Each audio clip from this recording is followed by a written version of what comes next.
नमस्कार मेरे वीर योद्धाओं और मेरी वीरांगनाओं। उम्मीद करता हूं कि आप सब बहुत अच्छे होंगे और अपनी पढ़ाई को बहुत मेहनत से कर रहे होंगे। दोस्तों, जैसा कि आप सब जानते हैं कि मैं इस समय आपको UP triple S C PET 2023 के लिए पूरा का पूरा फ्री बैच पढ़ा रहा हूं। और जितनी भी क्लासेस हैं वो बिल्कुल सीक्वेंस यानी कि क्रम से मैंने शुरू की हुई हैं। और अगर आप सिलेबस देखेंगे तो उसमें जो पहला टॉपिक है वो हिस्ट्री का है, सिंधु घाटी सभ्यता। सिंधु घाटी सभ्यता से जितने भी मुख्य रूप से प्रश्न बन सकते हैं उन सभी को यहाँ पे मैं आपको कवर करा रहा हूँ। तो दोस्तों, जैसा कि आप जानते हैं कि पहली जो दो क्लास थी उसमें मैंने आपको क्वेश्चन आंसर के फॉर्मेट में कराया था। उसके बाद जो तीसरी क्लास थी उसमें मैंने आपको महत्वपूर्ण जो भी बिंदु थे वो टॉपिक के माध्यम से समझाए थे। उसी का अगला पार्ट है और देख रहे हैं यहाँ पे पार्ट 4 है। तो आज भी हम बहुत सारे महत्वपूर्ण प्रश्नों को हल करने वाले हैं। और जो क्वेश्चंस मैं आपको करा रहा हूँ आजकल यही क्वेश्चन पेपर में बहुत ज्यादा पूछे जाते हैं। तो चलिए शुरू करते हैं आज की क्लास को। दोस्तों, आज की क्लास का जो पहला टॉपिक है वो है बनावली। सिंधु घाटी सभ्यता में जो बनावली है उसकी बात की जा रही है कि ये जो जगह है ये कहाँ पर स्थित थी, इसकी लोकेशन क्या थी। इससे क्वेश्चन अक्सर बनते हैं, बहुत इंपॉर्टेंट भी है। तो आप यहाँ पे देख रहे होंगे कि इसकी जो स्थिति थी वो क्या थी। फतेहाबाद जिला, हरियाणा। हरियाणा का फतेहाबाद जिला, यहाँ पर ये जगह स्थित थी। और ये जगह कहाँ की है? सिंधु घाटी सभ्यता की है उस जमाने की। ठीक है। अच्छा, नदी कौन सी थी? तो नदी की अगर बात करेंगे तो रंगोई नदी के तट पर, है ना। अच्छा, अगर भारत में ये जो नदी है आपने इसका नाम हो सकता है ना सुना हो, क्योंकि भारत में आज की डेट में भी छोटी बड़ी नदियां अगर हम मिलाएंगे तो लगभग 3,000 के आसपास नदियां हैं।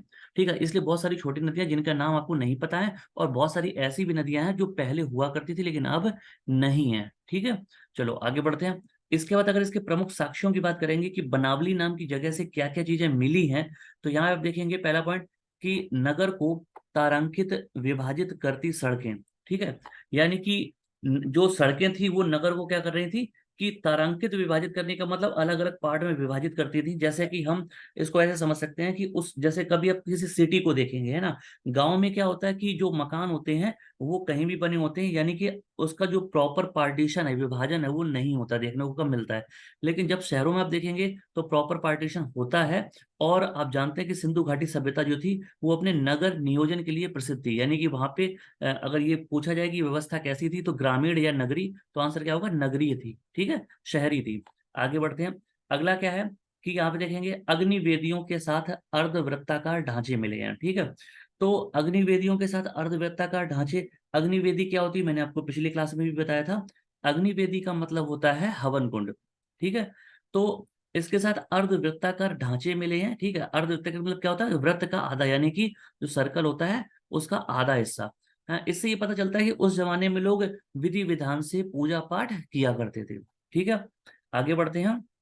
अगला पॉइंट है मिट्टी के बने हल की आकृति मिली है। ठीक है, मिट्टी के बने हल की आकृति।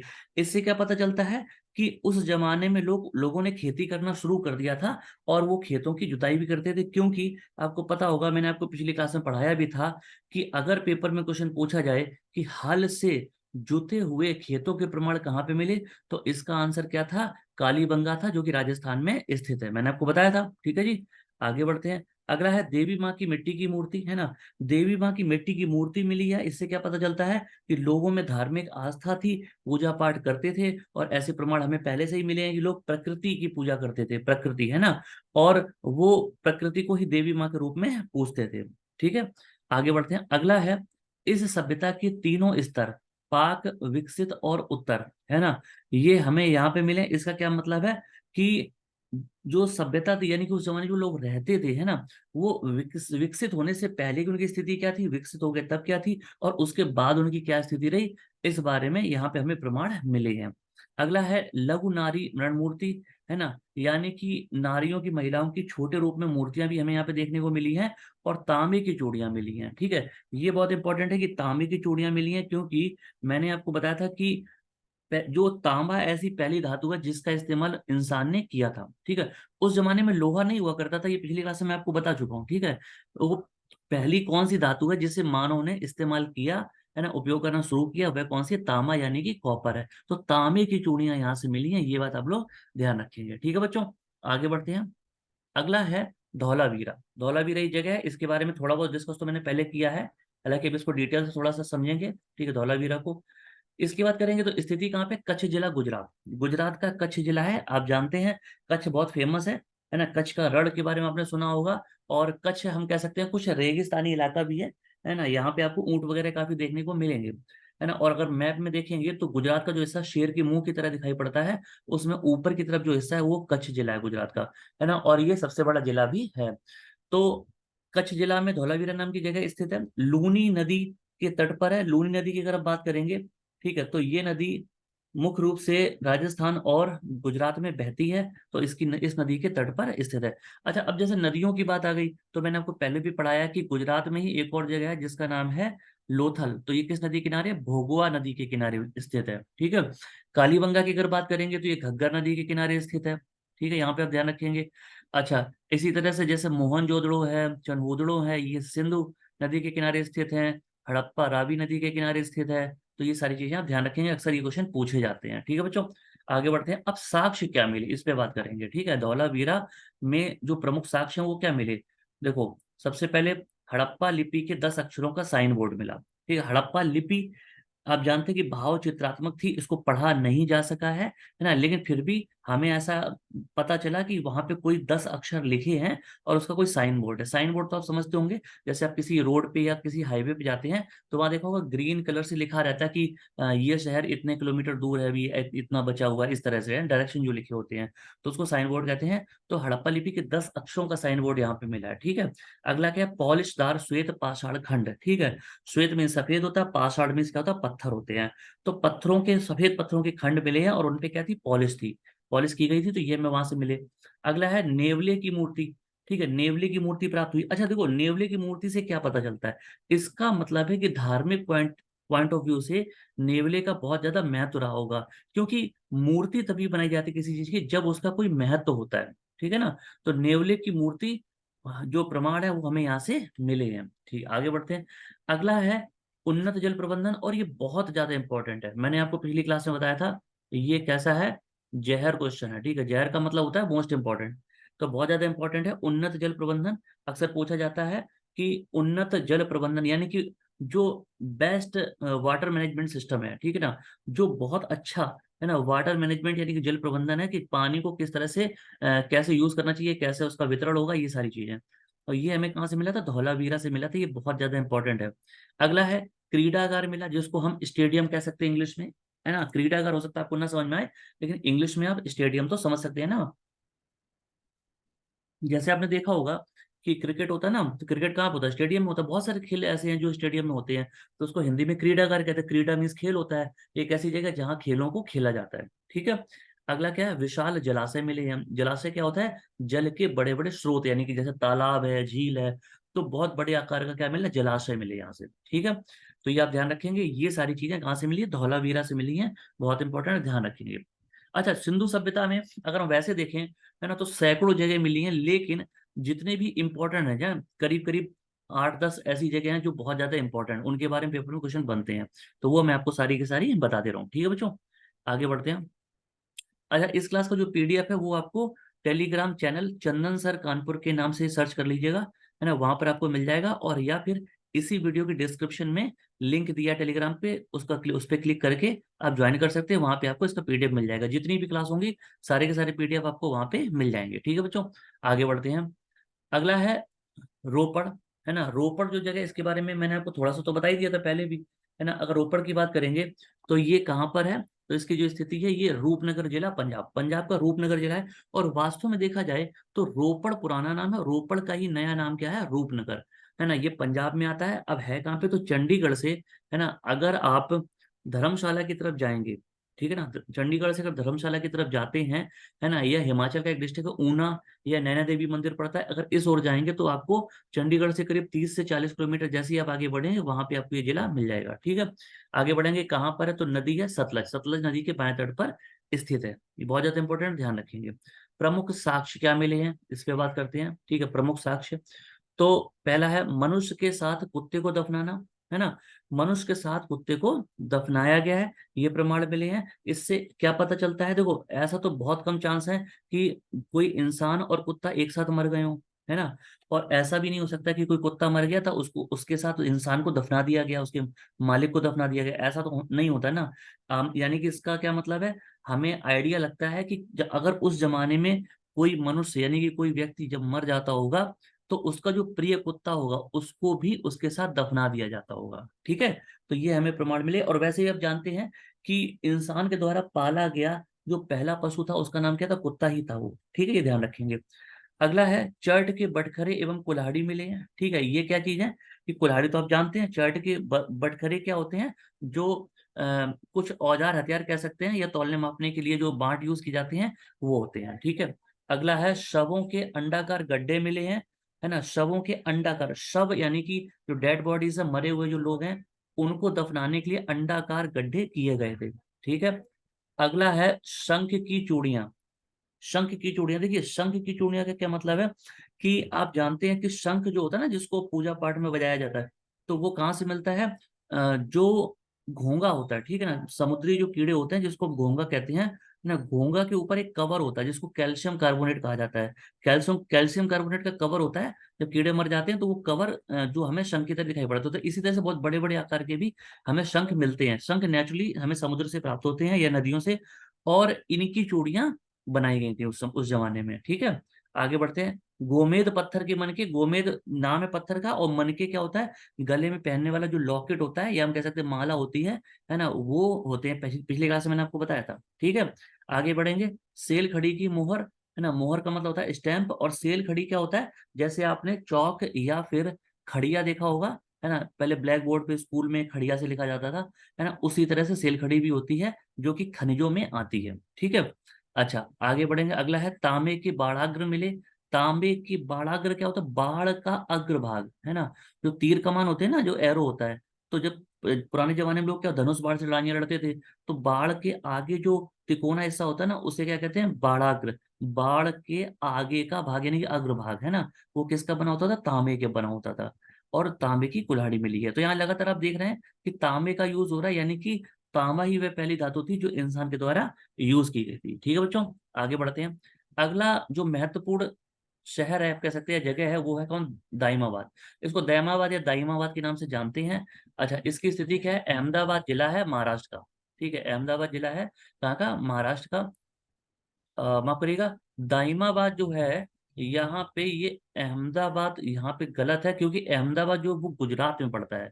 ठीक है, तो यहाँ पे होना चाहिए औरंगाबाद। ठीक है ना, या यहाँ पे अहमदनगर या औरंगाबाद में से ऑप्शन होना चाहिए था। तो यहाँ पे आप ध्यान रखेंगे कि महाराष्ट्र जो है, ठीक है, ये कहाँ पड़ता है, गुजरात के जस्ट नीचे। ठीक है, तो दाइमाबाद जो है, दाइमाबाद ऐसी जगह थी जो दक्षिण दिशा में सबसे आखिरी में स्थित थी। अगर हम सिंधु घाटी सभ्यता की बात करेंगे, है ना, तो आप जानते हैं कि अगर चारों दिशाओं की बात करेंगे तो सबसे नीचे यानी कि दक्षिण दिशा में दाइमाबाद नाम की जगह थी, है ना। उत्तर में कौन सी जगह थी, तो उत्तर की अगर हम लोग बात करेंगे तो उसमें जो जगह थी वो थी मांडा। मांडा कहाँ पड़ता है, जम्मू कश्मीर में। ठीक है, अच्छा अगर हम पूर्व में बात करेंगे तो आलमगीरपुर मेरठ के पास में, और पश्चिम में जो जगह थी वह थी सुत कांगेडोर, जो कि बलूचिस्तान पाकिस्तान में पड़ती है। ठीक है, तो ये चारों जगह थी, तो इसलिए इंपॉर्टेंट है। अगला किस नदी के किनारे, तो प्रवरा नदी के बाएं तट पर। इतना क्लियर है। अच्छा, इसके बाद इसमें साक्ष्य क्या मिले हैं, तो रथ चलाते हुए मनुष्य की आकृति। ठीक है, रथ चलाते हुए मनुष्य की आकृति, यानी कि उस जमाने में इसका मतलब लोग रथों का इस्तेमाल करते होंगे। ठीक है, दो सींगों की आकृति युक्त बर्तन, है ना, कुछ ऐसे बर्तन मिले जिसमें सींगों की आकृति दिखाई पड़ी, है ना। कुत्ते व सांड की मृण मूर्तियां, यानी कि कुत्ते और सांड प्रमुख रूप से उस जमाने में हुआ करते थे, है ना, तो उनकी मूर्तियां प्राप्त हुई हैं। सैंधव लिपि युक्त मोहर, है ना, सैंधव लिपि युक्त मोहर, इसका क्या मतलब है कि सैंधव लिपि का मतलब वही कि सिंधु घाटी सभ्यता की जो लिपि थी, जिसको भाव चित्रात्मक लिपि कहा गया है ना, वो लिपि लिखी हुई थी किस पर, मोहरों पर, यानी कि स्टैम्प पर। जैसे लिपि, वो लिपि और भाषा दोनों अलग अलग चीजें हैं। ठीक है ना, भाषा क्या है कि जैसे हम कुछ बोल रहे हैं तो वो हमारी भाषा है ना, जिसमें हम कम्युनिकेशन करते हैं, और जिस तरह से लिखते हैं वो हमारी लिपि होती है। जैसे अगर हम हिंदी की बात करेंगे तो हमारी जो भाषा है वो हिंदी है ना, जबकि हमारी लिपि जो है वो हिंदी नहीं है। लिपि क्या है, देवनागरी है, जिस लिपि में लिखते हैं। और अगर हम भारत की सबसे पुरानी लिपि की बात करेंगे तो वो कौन सी है, ब्राह्मी लिपि है।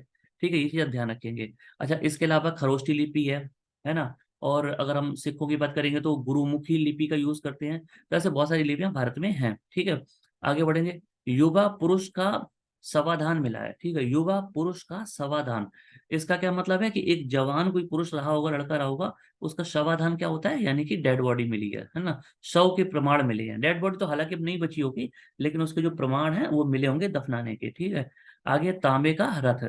तो तांबे का रथ मिला है, और मैं आपको पहले बता चुका हूँ कि रथ भी उस जमाने में यूज करते थे, बनाते थे लोग, और तांबे का बहुत ज्यादा इस्तेमाल करते थे। ठीक है, अगली जो जगह है वो है सुरकोटदा। ठीक है, ये है, इसकी स्थिति कहाँ है, कच्छ जिला गुजरात, गुजरात में ये जगह पड़ती है। और इससे पहले भी मैंने आपको कच्छ जिले के बारे में भी बताया है। अगर प्रमुख साक्ष्यों की बात करेंगे, है ना, तो इसमें पत्थर की चिनाई वाले भवन, यानी कि आप जानते हैं कि अब आज के जमाने में जो घर मकान बनाए जाते हैं वो ईंटों से बनाए जाते हैं, उस जमाने में पत्थरों से चिनाई वाले। हालांकि ईंटों का इस्तेमाल हुआ है, क्योंकि बहुत सी जगह से ईंटों के प्रमाण भी मिले हैं, है ना, लेकिन यहाँ पे प्रमुख रूप से बात करेंगे सुरकोटदा की, तो यहाँ पर पत्थरों से मकानों को, भवनों को बनाया गया था। ठीक है, अगला, बैल की पहिएदार मूर्ति मिली है ना, बैल की मूर्ति मिली जिसका आकार पहिए का आकार का था। शिला से ढकी कब्र मिली है ना, शिला क्या होता है, चट्टान, और उस चट्टान से किसी कब्र को ढक दिया गया था। आगे है, घोड़े की हड्डियां मिली हैं, है ना, घोड़े के प्रमाण यहाँ से मिलते हैं, लोथल से भी मिलते हैं, ये आप ध्यान रखेंगे।